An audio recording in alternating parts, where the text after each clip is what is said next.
क्या बोलूं यार, मैं इतनी अच्छी टीम हमारी चल रही थी, बेड़ा गर्क करके रख दिया इस टीम का। फिर मैं पुरानी बातें बोलूंगा, आप लोग बोलोगे यार ये क्या बातें करते हैं, क्या बातें करते हैं। आप खुद मुआजना कर लेना, खुद कंपैरिजन कर लेना। पिछले 3-4 साल से पाकिस्तान टीम की क्या परफॉर्मेंस थी, पाकिस्तान टीम के प्लेयर्स क्या परफॉर्म करते थे, चाहे बैट्समैन हो चाहे बॉलर हो।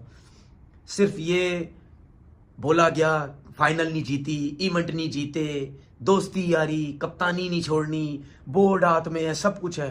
ये कह कह के इस टीम का बेड़ा गर्क कर दिया हमारे लोगों ने। गेम तो खेलो यार, कोई दिलेरी तो दिखाओ, कोई पता चले कि पाकिस्तान की टीम है। हम कप्तान खुद ही एक तरीके से आउट होता है, वो दूसरों को कुछ नहीं कह सकता। वो टीम के अंदर यही एटमॉस्फेयर बना के रखता है कि हाँ ठीक है, रन्स के लिए जाना है। वेयर एज हमें ये सिखाया गया था कि रन्स के लिए जाते हुए भी आपने अपने विकेट की वैल्यू रखनी है। ये तब होता है जब आपसे क्वेश्चंस होते हैं, ये तब होता है जब आपने जवाबदेह होना होता है। जवाबदेह किसने लेना है? कप्तान को। तो जब कप्तान खुद ही इस तरह के शॉट मार के आउट होता है तो फिर वो किसी से क्या पूछेगा? तो ये वजह है जो हमें समझ आती है कि जिसकी वजह से हमारे प्लेयर्स जो हैं अब उनकी अकाउंटेबिलिटी नहीं होती है गलत शॉट पे, इसलिए इधर उधर शॉट मार के आउट होते हैं। जब तक आपके अंदर सेल्फ रियलाइजेशन नहीं आएगी, आप खुद रियलाइज नहीं होगा कि मैं कितने पानी में हूं, आपका कोई इलाज नहीं कर सकता।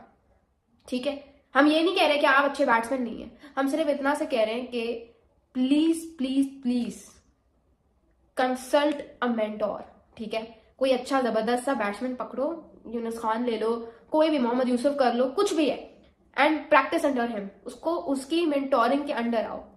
You are a world class batsman, no doubt. But इस वक्त जो आपका टाइम चल रहा है, अब उसको, जो आपके हालात चल रहे हैं, उसको मजीद जस्टिफाई नहीं किया जा सकता, ना उसको मजीद डिफेंड किया जा सकता। ये एक पॉइंट है जहां पे हमें बार बार बैठ के सोचना पड़ेगा कि हमें किस तरह एक अच्छी डोमिनेंट जीत हासिल करनी है।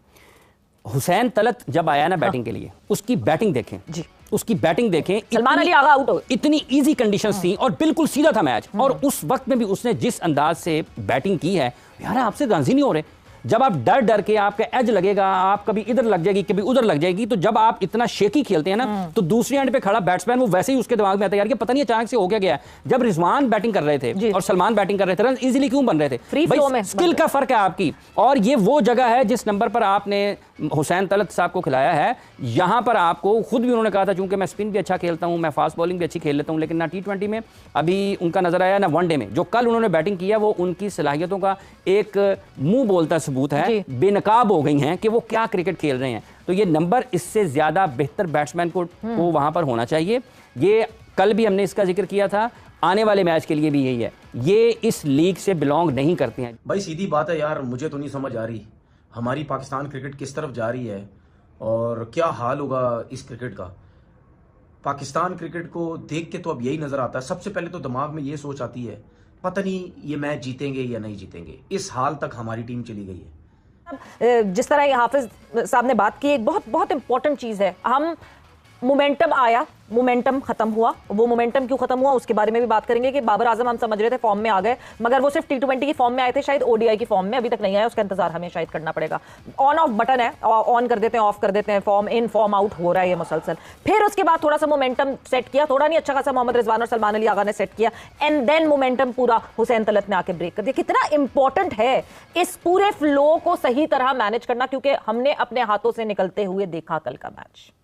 नहीं, आपका मिडिल ऑर्डर में बैटिंग में मैं वही फिर घूम फिर के आता हूँ कि उसमें आपने नंबर्स नहीं लोगों के सही किए हुए। और हाफिज साहब जो कह रहे हैं बेनकाब, तो नकाब कौन पहनाता है? इनसे पूछे ना कि बेनकाब करने के लिए तो ठीक है, लेकिन नकाब कौन पहनाता है? नकाब खुद ब खुद तो पहन के नहीं आ जाते, कहीं ना कहीं से उनको सपोर्ट है, कहीं ना कहीं से उनको पुश है, जिसकी वजह से ये लड़के पाकिस्तानी टीम में आते हैं ना।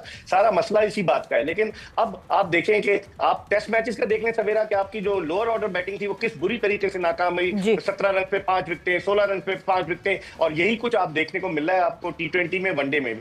तो जिम्मेदारी कौन कबूल करेगा? आतिफ जावेद कबूल करेंगे? आतिफ जावेद गैर एलानिया चीफ सेलेक्टर हैं, बड़े तजुर्बाकार हैं, ICC में काम कर चुके हैं, पाकिस्तानी टीम के साथ वाबस्ता रह चुके हैं। असद शफीक करेंगे, उसके अलावा अजहर अली करेंगे, अलीम डार करेंगे, कौन जिम्मेदारी कबूल करेगा? इसके बाद एक सवाल जरूर बन जाता है कि क्या हम लोग मेंटली अब एक चेस साइड तो नहीं बन गए?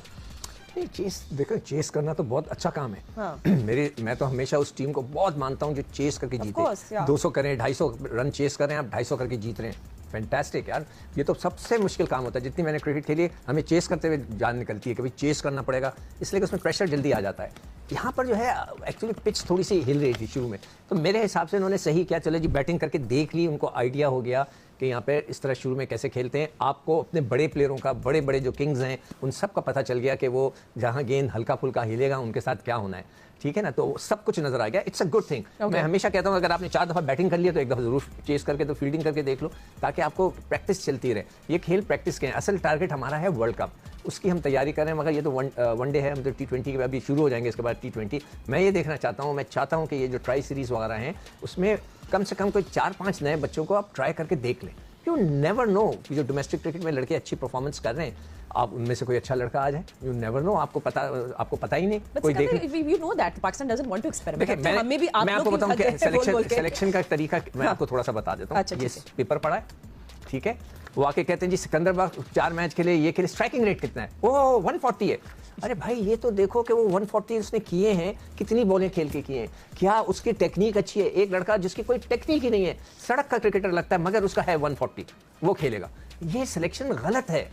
सेलेक्टर्स को आज राशिद लतीफ़ ने मॉर्निंग शो में ये ऑफर कर दिया है क्रिकेट बोर्ड को कि मैं इस्लामाबाद में रहता हूं, मैं फ्री में काम करूंगा, लड़कों को जाके देखूंगा, आपको रिपोर्ट लिख दूंगा। भाई लड़कों को आप जाके देखें ग्राउंड में कि एक्चुअली वो कैसे खेल रहे हैं, वो बहुत इंपॉर्टेंट होता है। डेटा होता है मगर आंखों से भी देखना होता है। तो ये मेरी रिक्वेस्ट है क्रिकेट बोर्ड से कि प्लीज आप मेक श्योर कि नेक्स्ट टाइम जब आप किसी सेलेक्टर के लड़कों के कॉन्ट्रैक्ट्स बनाएं उसमें ये जरूर लिखें आप सेलेक्टर बन रहे हैं, मगर आप जाकर हर रोज हर मैच में 2 दिन जरूर जाके देखेंगे। अगर आप नहीं देखेंगे तो आपकी सैलरी कटेगी। बेड़ा गर्क करके रख दिया इस टीम का। उसके बाद कप्तान चेंज, उसके बाद प्लेयर चेंज, कभी उसको लाओ उसके साथ ज्यादती, कभी फलाने कप्तान को लाओ, एक सीरीज के बाद उसको फारिग, लड़ाई झगड़े इस टीम के अंदर करवा दिए, सब कुछ कर दिया। अब उठाओ इस टीम को, निकालो इस टीम से परफॉर्मेंस, जो प्लेयर टीम में है, जो जिस तरीके से खेल रहे हैं। नहीं दे सकते आप, बिल्कुल नहीं दे सकते, ठीक है। आप ट्राई कर सकते हैं, आप बातें कर सकते हैं, ठीक है, आप दूसरी चीज़ें कर सकते हैं, लेकिन आप शिकस्त नहीं दे सकते, याद रखिएगा। तो बहरहाल अब आपके सामने हमारी टीम का जो कच्चा चट्टा है वो बिल्कुल ओपन है और खुल गई, हर चीज़ खुल गई यार, हर चीज़ खुल गई कि आपकी क्या स्ट्रेंथ है, आपकी क्या करेज है, ठीक है, आप जो है वो किस तरह से डिलीवर करते हो, आपने टीम सिलेक्शन। लेकिन एक बात मैं बता दूं, ये खैर सगाली के जज्बे की वजह से भी सीरीज लगी है, ये मैं एक सच बोल रहा हूँ। मैं रिजू डांसर हूँ, मैं इंडिया के मैचेस नहीं देखता। इंडिया इज द पापा ऑफ क्रिकेट। मैं रिजू डांसर, मैं मौलवी एक्टर, मैं इंडिया के मैचेस नहीं देखता। तो देखा कर इंडिया के मैचेस, तेरे अंदर वो शर्म वाली आंखें भी होनी चाहिए तो इंडिया के मैचेस देखे। और बेटा देखा कर संजू सैमसन की बैटिंग को, जब वो 100 करता है, 90+ जाता है, वो मैच जितवाता है।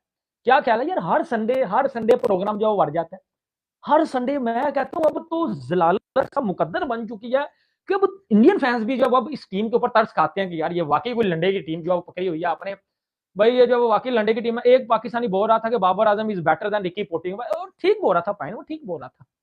पाकिस्तान को संडे वाला मैच बायकॉट करना चाहिए पाइन, ये आपने बिल्कुल सही बात बोली है। लेकिन यार असल में हकीकत भी यही है कि यकीन माने जो क्रिकेट वार चुकी है, अब वो बात ही नहीं रही यार, अब वो पाची कसम से बात नहीं रही। अच्छा जी भाई, चाहे बाबर आए या रिजवान आए, प्रोग्राम भरना ही भरना। अब मोहम्मद रिजवान को देखो क्या बोला, क्या खेल रहा है। जय हिंद दोस्तों, एक बार फिर स्वागत है आप लोगों का मेरे YouTube चैनल में। मैं पुनः हाजिर हूं एक नए वीडियो के साथ। दोस्तों मैं आपको बताना चाहता हूं कि पाकिस्तान की टीम बिल्कुल जलालत सी झेल रही है। पाकिस्तान और बांग्लादेश के बीच खेले जा रहे ODI सीरीज में बांग्लादेश ने पाकिस्तान को 2-1 से रौंदने के बाद पाकिस्तान में बिल्कुल हाहाकार सा मच गया है। और यूँ कहा जाए कि पाकिस्तान मीडिया बिल्कुल मातम सी मना रही है, क्योंकि उन्हें कभी ये उम्मीद नहीं थी कि बांग्लादेशियों के हाथों जो है पाकिस्तान को हार का सामना करना पड़ेगा। लेकिन दोस्तों हम बात करें पाकिस्तानी टीम की, तो बिल्कुल यूँ कहा जाए कि फुद्दड़ किस्म की टीम बन गई है। किसी भी देश से वो हार जाते हैं पर कर नहीं पाते। वहीं इस सीरीज में जब सीरीज 1-1 की बराबरी पे चली गई थी तो ये उम्मीद की जा रही थी कि पाकिस्तान तो बांग्लादेश को हरा के ही छोड़ेगा। लेकिन हुआ कुछ ऐसा कि बांग्लादेश ने ही पाकिस्तान को रोक करके 2-1 से सीरीज अपने नाम कर लिया। और वहीं पाकिस्तानी एक्स प्लेयर यह कहते हुए थक नहीं रहे हैं कि आखिरकार पाकिस्तानी खिलाड़ियों को हो क्या गया है। वो कभी बल्ले से, गेंद से, फील्डिंग से किसी तरह का योगदान नहीं कर पा रहे हैं। एकजुटता का कोई मिसाल ही नहीं है पाकिस्तानी टीम में, जिसके कारण पाकिस्तान की टीम बिल्कुल जलालत सी झेल रही है, बुरी स्थिति से गुजर रही है। वहीं T20 वर्ल्ड कप में आपने देखा होगा कि जो है लीग मैच से ही उन्हें बाहर का रास्ता दिखाया गया था। उसके बाद अब ये सोच समझ के ये टीम खेल रही थी कि चलो अब से कुछ अच्छा करेंगे, क्योंकि ओडीआई जो है वनडे यानी ओडीआई का जो है विश्व कप आने वाला है, उसमें कुछ टीम सधी हुई खेल का प्रदर्शन करेगी और जो है अपने टीम में निखार लाएगी। लेकिन ऐसा कुछ नहीं हुआ और आखिरकार बांग्लादेश जैसी कमज़ोर टीम से पाकिस्तान को हार का मुंह देखना पड़ा। और वहीं जो है पाकिस्तानी मीडिया में बिल्कुल जो है एक तरह से कहा जाए कि सन्नाटा सा छा गया है। खैर दोस्तों, इससे घबराने की ज़रूरत नहीं है पाकिस्तानी, क्योंकि पाकिस्तान टीम ऐसी बन ही गई है कि कोई भी टीम उसको हरा सकती है। खैर दोस्तों, आप लोगों की क्या राय है हमें कमेंट बॉक्स में ज़रूर बताइएगा। मिलते हैं अगले वीडियो में, तब तक के लिए जय हिंद दोस्तों, वंदे मातरम।